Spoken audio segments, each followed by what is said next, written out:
شروع کرتی ہوں اللہ کے نام سے جو بڑا مہربان نہایت رحم کرنے والا ہے۔ نمرود کی آگ سے نکلنے کے بعد حضرت ابراہیم علیہ السلام نے ملک شام کا رخ کیا اور وہیں زندگی بسر کرنے لگے۔ اس شہر میں آ کر حضرت ابراہیم کا واسطہ ایسے لوگوں سے پڑا جو بڑے ہی خوبصورت اور اعلیٰ شان و شوکت والے کپڑے پہن کر کسی جگہ روانہ ہو رہے تھے۔ حضرت ابراہیم علیہ السلام نے ان لوگوں سے پوچھا کہ تم سب لوگ کہاں جا رہے ہیں؟ انہوں نے جواب دیتے ہوئے کہا کہ ہم ایک بادشاہ کے محل میں جا رہے ہیں۔ ان کی ایک بہت ہی خوبصورت لڑکی ہے، وہ ایسی خوبصورت ہے کہ اس جیسی حسین عورت اس دنیا میں کوئی موجود نہیں ہے، لیکن اس کے لیے جو بھی رشتہ آتا ہے وہ اس کو انکار کر دیتی ہے۔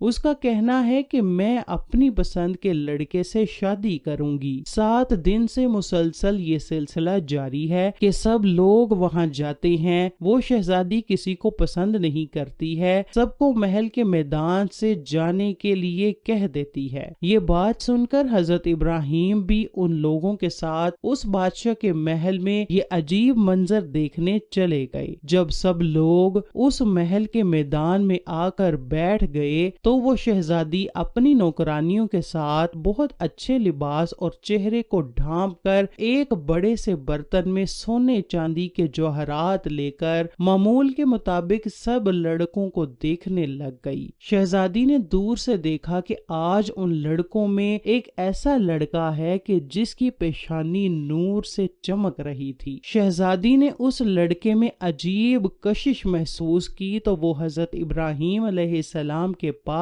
آئی اور سونے چاندی سے بھرا ہوا برتن حضرت ابراہیم کی گود میں انڈیل دیا اور واپس جا کر اپنے والد کے ساتھ تخت پر بیٹھ گئی۔ حضرت ابراہیم علیہ السلام کو بادشاہ کے سامنے لایا گیا تو بادشاہ نے اپنی لڑکی سے کہا، اے میری پیاری بیٹی، تیری پسند بہت ہی اچھی ہے، تو نے نیک اور پرہیزگار لڑکے کو پسند کیا ہے۔ یہ لڑکا مجھے مالی لحاظ سے غریب لگتا ہے، اس لیے بادشاہ نے لڑکی سے کہا کہ اے میری بیٹی، یہ غریب اور پردیسی لڑکا ہے، اس سے شادی نہ کرو۔ وہاں جو لوگ بیٹھے ہوئے تھے انہوں نے بادشاہ کی بیٹی سے حضرت ابراہیم علیہ السلام کی شادی کرنے کے لیے ہاں کروا دی۔ شادی کا سارا خرچہ بادشاہ نے دونوں طرف سے خود ہی کیا۔ بادشاہ کی لڑکی کی شادی کا خرچہ سارے شہر میں ہو گیا تھا۔ ناظرین گرامی، اس شہزادی کا نام حضرت سارہ سلام اللہ علیہا تھا، لیکن بعض روایات میں یہ بھی ذکر کیا گیا ہے کہ حضرت سارہ کی والدہ حضرت ابراہیم کی خالہ تھیں۔ کچھ روایات میں یہ بیان بھی کیا گیا ہے کہ سارہ اور اماں ہوا ایسی خواتین تھی جو کہ انتہا کی حسین و جمیل تھی۔ حضرت ابراہیم کی شادی کو ابھی چند دن ہی گزرے تھے کہ آپ علیہ السلام ملک مصر کی طرف ہجرت کر گئے۔ مصر میں اس وقت قبطیوں کی حکومت تھی اور یاد رہے کہ قبطیوں کے ہر بادشاہ کو فرعون کے لقب سے پکارا جاتا تھا۔ کچھ لوگ سمجھتے ہیں کہ فرعون خاص اس بادشاہ کا نام تھا جو حضرت موسیٰ کے زمانے میں تھا، جبکہ فرعون کسی بھی بادشاہ کا نام تاریخ میں نہیں رہا۔ فرعون ایک لقب ہے جو کہ قبطیوں کے تمام بادشاہوں کے لیے بولا جاتا تھا۔ اس وقت عمرو بن امرتی القیس وہاں کا فرعون بادشاہ تھا۔ سفر پر جاتے ہوئے لوگوں نے حضرت ابراہیم علیہ السلام کو کہا، اے ابراہیم، اپنی بیوی کو ساتھ لے کر نہ جاؤ، مصر کا بادشاہ عورتوں کا بے حد شوقین ہے، وہ عورتوں کو اپنی ہوس کا شکار بنا لیتا ہے۔ اس نے خوبصورت لڑکیاں اپنے سامنے پیش کرنے کے لیے آدمی رکھے ہوئے ہیں جو شہر سے لڑکیاں اس کے پاس لے کر جاتے ہیں۔ وہ لڑکیوں کے ساتھ اپنی ہوس پوری کر کے ان لڑکیوں کو بے پناہ دولت دے دیتا ہے۔ جب بھی کوئی نیا مسافر کسی عورت کے ساتھ مصر میں داخل ہوتا ہے تو اس مصر کے فرعون کے فوجی اس عورت کو گرفتار کر کے سب سے پہلے بادشاہ کے پاس لے جاتے ہیں اور وہ فرعون اس عورت کو کچھ راتیں اپنے پاس رکھ کر پھر چھوڑ دیتا ہے۔ ناظرین گرامی، یہ یاد رہے کہ فرعون کے تمام بادشاہوں کو فرعون کے لقب سے پکارا جاتا تھا۔ یہ بھی یاد رہے کہ یہ واقعہ صحیح سندوں کے ساتھ موجود ہے اور حدیث کی بھی تمام کتابوں میں اسے صحیح حوالوں سے بیان کیا گیا ہے۔ لوگوں کی بات کو سن کر حضرت ابراہیم کے دل میں یہ بات آئی لائی کہ میں تو کافی بوڑھا ہو گیا ہوں اور سارا بے حد حسین و جمیل ہے، ایسا نہ ہو کہ جو یہ لوگ کہہ رہے ہیں وہ سچ ہو جائے۔ اس ڈر سے حضرت ابراہیم علیہ السلام نے ایک بڑا سا صندوق لیا، اس میں اپنی بیوی کو بند کر کے اس صندوق کو تالا لگا کر ایک اونٹ کے اوپر رکھ دیا۔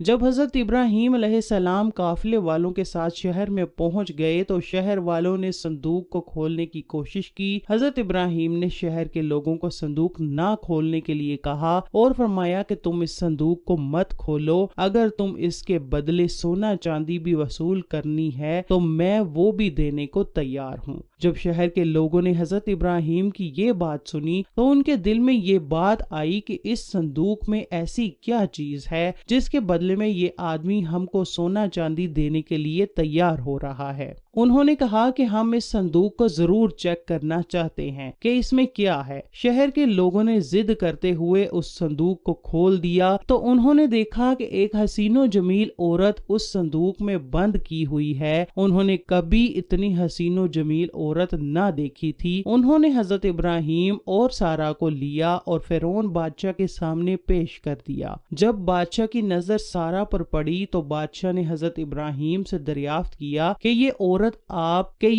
آپ کی کیا ہے؟ حضرت ابراہیم علیہ السلام جواب دیتے ہوئے فرمانے لگے کہ یہ میری بہن ہے۔ حضرت ابراہیم کا جواب سنتے ہی مصر کے بادشاہ نے کہا کہ تم اپنی بہن مجھ کو دے دو۔ حضرت ابراہیم نے کہا کہ وہ خود جو فیصلہ کر لے وہ مجھے منظور ہے۔ سارا نے کہا کہ میں پناہ مانگتی ہوں اللہ تعالیٰ سے۔ بادشاہ حضرت سارا کے حسن کے بارے میں اپنے کارندوں سے آگاہ ہو چکا تھا۔ اس کی نیت جو پہلے ہی خراب تھی وہ اب اس کا ارادہ اور زیادہ برا ہو گیا تھا۔ اب اس نے حکم دیا کہ اس لڑکی کو نہلا دھلا کر لباس فاخرہ پہنا کر میری خلوت گاہ میں لے آؤ۔ ملعون کے حکم کی تعمیل کی گئی۔ جب حضرت سارا کو تیار کر کے فرعون کی خلوت گاہ میں پہنچا دیا گیا تو آپ وہاں پر اللہ کے حضور عبادت میں مصروف ہو گئیں۔ صحیح بخاری میں یہ واقعہ تفصیل سے درج ہے۔ چنانچہ فرعون خلوت گاہ پہنچا اور بی بی سارا سلام اللہ علیہا کی عبادت ختم ہونے کا انتظار کرنے لگا۔ حدیث پاک کے الفاظ ہیں کہ حضرت بی بی سارا سلام اللہ علیہا نے اللہ پاک سے یوں دعا کی، اے اللہ، اگر میں تجھ پر اور تیرے رسول ابراہیم پر ایمان رکھتی ہوں اور اگر میں نے اپنے شوہر کے سوا اپنی شرمگاہ کی حفاظت کی ہے تو تو مجھ پر ایک کافر کو مسلط نہ کر۔ روایات میں اس طرح بیان کیا گیا ہے کہ اللہ تعالیٰ نے اسی وقت حضرت جبرائیل علیہ السلام کو بھیجا اور فرمایا کہ حضرت ابراہیم علیہ السلام کی آنکھوں سے پردہ ہٹا دو تاکہ وہ اپنی عورت کو دیکھ سکیں۔ بادشاہ مصر اور سارا جو بات چیت کریں وہ حضرت ابراہیم خود دیکھیں اور سن سکیں۔ فرعون مصر حضرت سارا کو اپنی طرف مائل کرنے کی کوشش کرتا رہا پر وہ ہر بار ناکام ٹھہرا۔ پھر اس نے سارا بی بی کے ساتھ زبردستی کرنا چاہی تو اللہ تعالیٰ کی طرف سے زمین پھٹ گئی۔ بادشاہ مصر اپنی زانوں تک زمین کے اندر دھنس گیا۔ جب اس کا کوئی چارہ نہ چلا تو اس نے سارا بی بی کو کہا کہ یہ عورت جادوگر ہے۔ حضرت سارا نے جواب دیتے ہوئے کہا، اے بدقسمت بادشاہ، میں جادوگر نہیں ہوں، میرا خاوند حضرت ابراہیم اللہ تعالیٰ کا بہت اچھا دوست ہے۔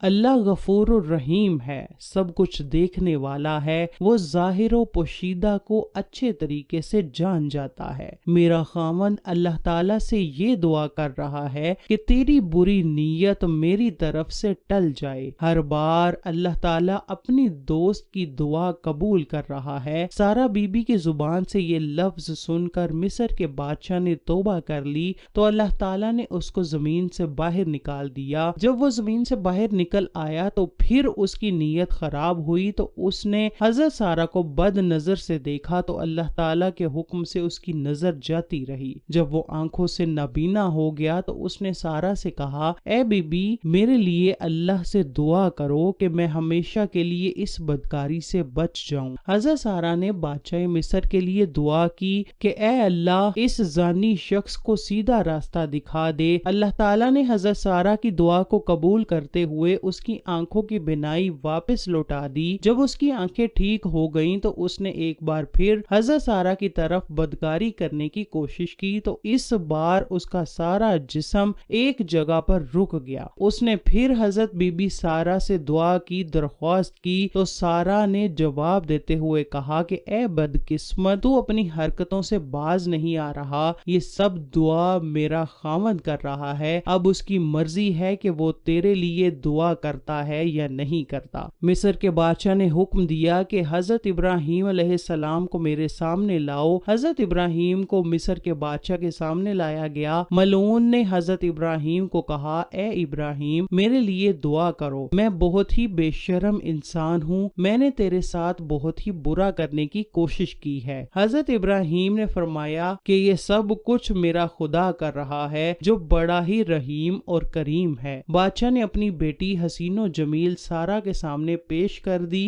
اور کہا کہ اے اللہ کے نیک بندی، میں تم کو بی بی ہاجرہ شکرانے کے طور پر بطور ہدیہ پیش کرنا چاہتا ہوں۔ جو گناہ مجھ سے ہوا ہے تو مجھے اللہ کے واسطے معاف کر دیجئے۔ روایات میں ہے کہ حضرت ابراہیم سارہ اور ہاجرہ کو ساتھ لے کر کنعان کی طرف تشریف لے گئے۔ حضرت سارہ راستے میں حضرت ابراہیم کو سب گزرا ہوا وقت بتانے لگی تو حضرت ابراہیم نے فرمایا اے سارہ تم بے فکر رہو، اللہ تعالیٰ نے میری آنکھوں سے پردہ غیب کو دور کر دیا تھا، میں آپ اور مصر کے بادشاہ کی ہر بات کو سن سکتا تھا اور آپ دونوں کو دیکھ رہا تھا، تم کو کوئی بات بتانے کی ضرورت نہیں ہے۔ روایات میں ہے کہ اس کے بعد حضرت سارہ نے حضرت ہاجرہ کی شادی حضرت ابراہیم کے ساتھ کر دی۔ مصر سے آئے ہوئے 10 سال گزر گئے تھے کہ اللہ تعالیٰ نے سارہ اور حضرت ابراہیم کو ابھی تک اولاد کی نعمت سے مالا مال نہیں کیا تھا، یہاں تک کہ اللہ تعالیٰ نے حضرت ابراہیم کو اولاد عطا کرنے کا وعدہ کیا ہوا تھا۔ سارہ نے حضرت ابراہیم کو کہا کہ اے ابراہیم علیہ السلام، مجھ کو کوئی امید نظر نہیں آتی ہے کہ اللہ تعالیٰ مجھ کو اولاد دے گا۔ روایات میں ہے کہ حضرت ابراہیم کی ہاجرہ کے ساتھ شادی کے 1 سال بعد ہی اللہ تعالیٰ نے حضرت ہاجرہ کے بطن سے حضرت اسماعیل کو پیدا کیا۔ جب حضرت ابراہیم علیہ السلام کی عمر 100 سال اور حضرت سارہ کی عمر 90 سال کو پہنچی تو اللہ تعالیٰ نے حضرت سارہ کو بھی ایک بیٹے کی نعمت سے نواز دیا تھا جس کا نام اسحاق علیہ السلام رکھا تھا، جس کا ذکر قرآن پاک میں اس طرح سے بیان کیا گیا ہے، ہم نے سارہ کو اسحاق کی اور اس کے بعد یعقوب کی خوشخبری دی۔ سارہ نے کہا اوہ میرے خدا، میرے گھر بچہ ہوگا، میں اور میرا شوہر تو بوڑھے ہو چکے ہیں، یہ تو بڑی ہی عجیب بات ہے۔ انہوں نے کہا کہ تم اللہ کی قدرت کو تعجب کرتی ہو، اے اہل بیت تم پر اس کی برکتیں اور رحمتیں ہیں۔ روایات میں ہے کہ جب حضرت اسحاق کی ولادت ہوئی تو حضرت اسماعیل علیہ السلام کی عمر تقریباً 13 یا 14 سال کی ہوگی۔ کچھ روایات میں حضرت ابراہیم علیہ السلام کی ان شادیوں کے علاوہ 2 اور شادیوں کا ذکر بھی کیا جاتا ہے۔ حضرت ابراہیم علیہ السلام کی 4 بیویاں تھیں۔ روایات میں ہے کہ حضرت سارہ کا جب وصال ہو گیا تو حضرت ابراہیم علیہ السلام نے تیسری شادی کر لی تھی۔ تیسری بیوی کا نام کنتورہ تھا۔ اس بیوی سے حضرت ابراہیم کو اللہ تعالیٰ نے 6 لڑکوں سے نوازا تھا۔ اس کے بعد حضرت ابراہیم کے نکاح میں ایک اور عورت بھی آئی جس کا نام حجورہ تھا۔ روایات میں ہے کہ اس عورت کے بطن سے اللہ تعالیٰ نے حضرت ابراہیم علیہ السلام کو 7 بیٹوں کی خوشی سے مالا مال کی۔